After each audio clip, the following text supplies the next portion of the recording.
안녕하십니까, 이성만입니다. 연세대 출신인 유정복 시장, 민주당 정의령 국회의원이 세브란스 송도병원 건립에 추가 재원 지원을 주장하며 송도 세브란스 병원 완공을 앞당기자고 발언해 특혜에 또 특혜 논란을 자초하고 있습니다. 송도 세브란스 병원 준공이 계속 미뤄지면서 시민들의 비판이 거셉니다. 정 의원은 연세대 측과 여러 차례 만났음을 시인했습니다. 이 방송은 여야 진영 정치와 무관한 경제자유구역 발전과 시민 공익을 위함이니 판단에 유익하고 정치행정의 책임을 물을 줄 아는 깨어있는 유권자 되기를 빕니다. 최근 OBS 방송에서 정 의원은 연세대 측 결론이 병원 준공은 반드시 하겠다라는 입장이라고 했는데 그렇지 않습니다. 한마디로 짓고 싶어 하지 않습니다. 연세대 전체가 파산 위기에 몰릴 수도 있다는 극도의 위기감 때문입니다. 핵심은 재원 조달 문제 외에 속 내용은 송도 병원 운영에 자신 없어 합니다.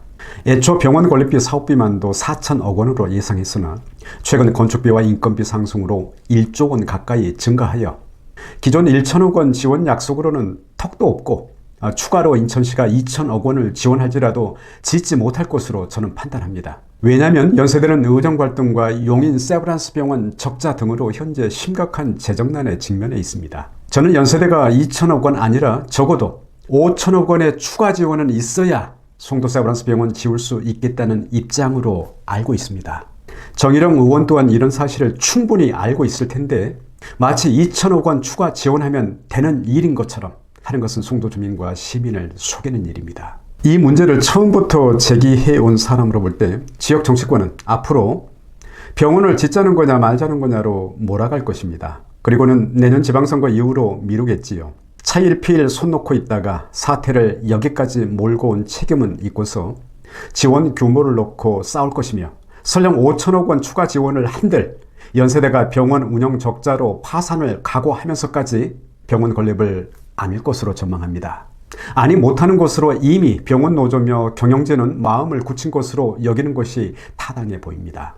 연세대가 1단계 협약을 이행하지 않음에도 인천시가 2단계 협약에서 수익용 토지 6만 평을 평당 389만 원에 교육 연구용 토지 4만 2천 평을 평당 123만 원 헐값에 거저 주고서도 이런 사태를 맞았으니 유정복 인천시장과 정의령 국회의원의 책임은 매우 중대한 것입니다.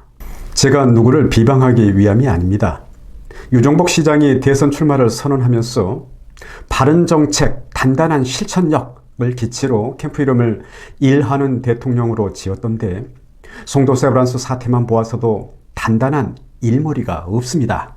또 제가 하는 이 유튜브 방송에 재갈을 물리려고 소송하는 행태를 보면 통합 리더십을 말할 자격이나 있을까요?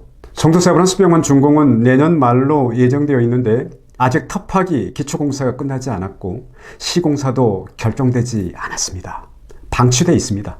2026년 준공이 2028년으로 연장된들 이루어지는 사업 아닙니다.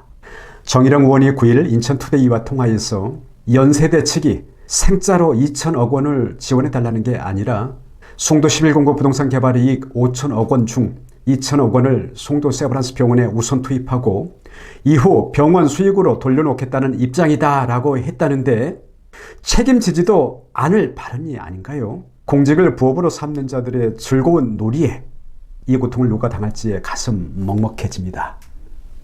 오늘 준비한 방송은 여기까지입니다. 감사합니다.